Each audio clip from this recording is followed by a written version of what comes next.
తిరుపతి దేవస్థానం లడ్డు అంశం ప్రపంచవ్యాప్తంగా చర్చ దీని మీదే. అసలు ఎవరు ఇందులో తప్పు చేశారు, ఎవరు దోషులు, కరుణాకర్ రెడ్డి ఎవరు తప్పు చేశారో వాళ్ళు రక్తం కక్కులు చచ్చిపోవాలంటూ ఆయన ఏదో కొండ మీదకి వెళ్ళి ఆయన ప్రమాణం ఏదో చేస్తున్నారట. అంటే ఇది చాలా దారుణమైన పరిస్థితికి దారితీస్తుంది. దోషులు అన్నది ఎవరో నిగ్గు తేల్చి పక్క ఆధారాలతో చెబితే అక్కడితో సమస్య పోవాలి. కానీ భక్తుల మనోభావాలు దెబ్బతింటున్నాయి. ఏం జరిగిందో ఇప్పటికీ కూడా ఆయనకి తెలియని దుస్థితి నెలకొంది. అయితే తిరుపతి లడ్డు కల్తీపై చంద్రబాబు కీలక నిర్ణయం తీసుకోవడం, లడ్డు కల్తీ ఘటనపై సిట్టు విచారణ, మరొక వైపు ఈ వ్యాఖ్యలపై సుప్రీంకోర్టులో కూడా పిల్.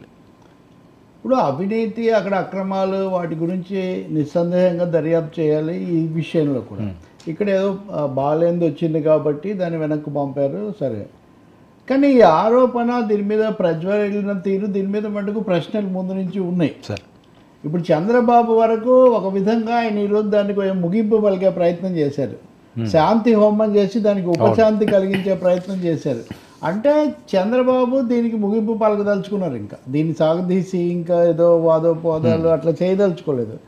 ఇంకా ఈ శాంతి హోమంతో ఏదైనా అవుతుంది. కానీ ఇంకో మాట కూడా అన్నారు, మీలాంటి భక్తులందరికీ వచ్చిన ప్రశ్న అది ఏమని అంటే, అసలు తిరుపతి దేవుణ్ణి అపవిత్రం చేయడం ఎవడి వలన అవుతుందా?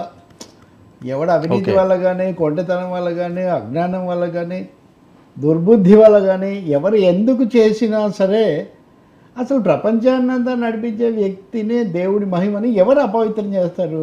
సో నిన్న చంద్రబాబు నాయుడు మాట్లాడేటప్పుడు ఒక మాట, అది కూడా చివరికి ఆయన ఎవరు అపవిత్రం చేయలేరు, కానీ ఏమైనా తప్పులు జరిగితే చక్కదిద్దడం కోసం ఈరోజు 2 గంటల పాటు హోమం చేసి ఇంకా ఇంతటితో ఆ కథ సమాప్తం అన్నట్టుగా. రెండవది సిట్ వేస్తాము, ఐజీ స్థాయి అధికారిని నియమిస్తాము అని ప్రకటించారు. Well good. నిజానికి ఇదంతా ముందు జరిగి ఉండాలి. ఇప్పుడు దీంతోపాటు ఈవో శ్యామలరావు కూడా ఒక ప్రకటన చేశారు. ఏమని అంటే, ప్రతి నెల ఆగస్టులో 10 రోజుల పాటు మేము ఒక పవిత్రీకరణ లాంటి యాగం చేస్తాము. తెలుసో తెలియకో అవగాహన లోపంలో తప్పులు జరిగితే అన్ని సర్దుబాటు కావడానికి అది ఉపశాంతి లాంటిది. అది చేశాము. ఓకే. అయినా కానీ ముఖ్యమంత్రి గారు చెప్పారు కాబట్టి అదనంగా ఈరోజు చేస్తున్నాము అని. అంటే ఇటు ఆధ్యాత్మికంగా లేదా భక్తి పరంగా విశ్వాసాల పరంగానేమో శాంతి హోమము, చట్టపరంగానేమో సిట్ నియమించటం, ఐజీ స్థాయి అధికారి ఎవరో ఇంకా మనకు తెలీదు. ఈ రెండింటితో రాష్ట్ర ప్రభుత్వానికి సంబంధించినంత వరకు ఈ కథ అయిపోయింది అన్న ఒక అభిప్రాయం చంద్రబాబు నాయుడు కలిగించాడు. చాలా ఇంకా పవన్ కళ్యాణ్ ఉన్నారు, అది మనం విడిగా మాట్లాడదాం. అంటే కథ అయిపోయింది అంటే అయిపోయినట్టేనా అంటారా? అంటే వివాదం ఇంకా ప్రభుత్వం తరఫున ఇప్పుడు ఎందుకంటే థర్డ్ పాయింట్ నేను వస్తున్నాను.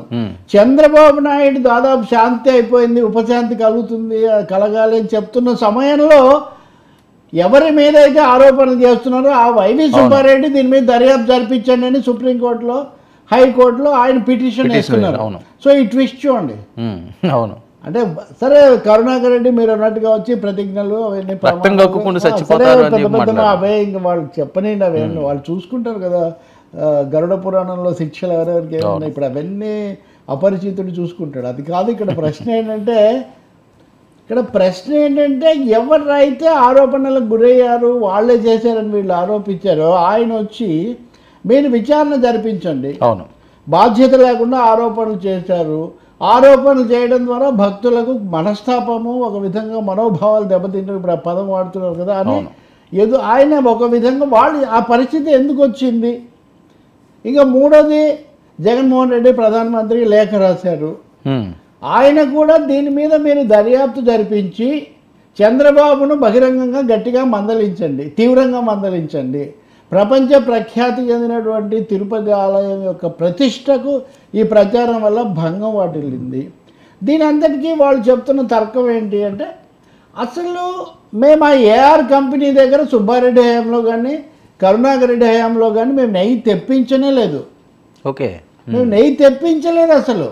ఇప్పుడు మీరు వెనక్కు పంపిందేమో ఏఆర్ కంపెనీ వాళ్ళ నెయ్యి, అది ఆర్డర్ ఇచ్చింది కూడా మీరు ఎప్పుడు ఇచ్చారు అంటే అప్పటికి రాష్ట్ర ప్రభుత్వం లేదు, ఎన్నికలు ఆ సమయంలో మేలో అప్పుడు పంపించారు. సో అప్పుడు కూడా మేము ప్రభుత్వం అధికారంలో లేదు కాబట్టి మాకేం బాధ్యత లేని దానికి మీరేమో జూలైలో పరీక్షించి కాబట్టి మీరు కూడా వాడలేదు, వెనక్కి పంపించామంటున్నారు. మరి అది ఎప్పుడు పంపించింది, ఎప్పుడు దోషం జరిగింది, అది ఇదంతా ఎందుకు? దీనికంటే పెద్ద లాజిక్ ఇంకోటి తీశారు, ఇది ఆ కంపెనీ వాళ్ళు కూడా తీశారు. ఇప్పుడు ఉదాహరణకు ఫిష్ ఆయిల్, చేప నూనె ఇందులో కలిపారు. చేప నూనె కలపడం వల్ల అపవిత్రమైంది. అలాగే జంతువుల కొవ్వు ఆ నూనె కూడా కలిపారంటున్నారు. కానీ ఇక్కడ మీరు కోట్ చేస్తున్న 320 రూపాయల నెయ్యికి 320 రూపాయల కంటే చేప నూనె అన్నది దాదాపు 1400 రూపాయలు కిలో. అంటే 300 రూపాయల కిలో దాంట్లో 1400 రూపాయల కిలోది ఎవరైనా కలుపుతారా? ఓకే.